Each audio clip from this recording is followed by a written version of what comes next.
Mr. President, ako din ho, I have been constantly raising yung perennial problem with overloaded vehicles that traverse my province, Bulacan. Nakamatayan na ho ng kapatid ko ito. It's sometimes referred to as Lubakan. Parang lubak-lubak daw po kasi, no? Masakit to kasi pagka Bulakenyo ka tapos sinasabi yan, yung Lubakan area, dun pa sa may sa amin kasi ang dami yung potholes created by overload vehicles. And every time we have a hearing here in the Senate, kahit sa plenaryo, dito sa committee room na ito, the same committee room, nagbabago lang yung kaharap namin, nagbabago lang yung administrasyon. I have been challenging all of you every day. Mamaya hong gabi, alas 10 ng gabi, lalabas na ulit ang maraming truck doon sa norte. Tapos aalis po sila doon sa Bukawi, pupuntahan nila yung Governor Halili, mag-ano po sila sa MacArthur Highway, kaya wasak ho lagi yun. Bakit? Iiwasan nila yung weighing scale doon sa loob ng NLEX sa Bukawi exit. Araw-araw po yun nangyayari. Kung gusto nyo, mamayang gabi, samahan ko po kayo. Ganun pa rin po.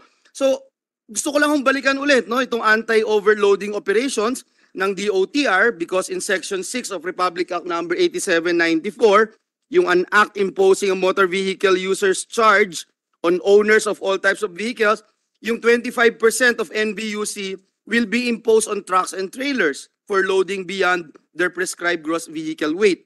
Ngayon, dun sa implementing rules and regulations, it provides that the DOTR through the LTO has the following duties. They impose penalties on overloaded vehicles as determined through operations of weigh bridge and portable axle road weighing devices. Yung LTO personnel or deputized DPWH PNP personnel pwedeng mag-issue ng temporary operator's permit indicating the excess load and penalty to be paid applicable to the vehicle at the time of infringement.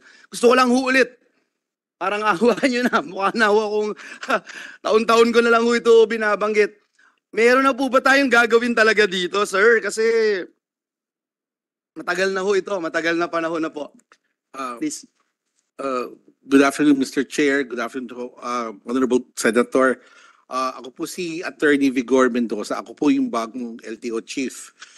Siguro sir, pang 20 na ho kayo na nakakausap kong LTO Chief. Opo. I've heard of your concern po. On Thursday, this coming Thursday, meron ho kaming meeting with the Highway Police Group, with the DPWH, precisely to address your concern. Kasi na umabot na po sa amin yan, yung issue ng malalaking truck na galing Pampanga, dumadaan po ng Bulacan, para mag-coordinate ho kami ng efforts. Ang isang problema ho namin, siguro Mr. Senator, baka matulungan nyo kami. We want to have our own weighing scales. I already provided the weighing scale last 2 years ago sa budget ng, I think, DPWH ko nilagay. So we have to coordinate with DPWH for purposes of implementing yung overload. But if we can have our own, we can implement it even faster.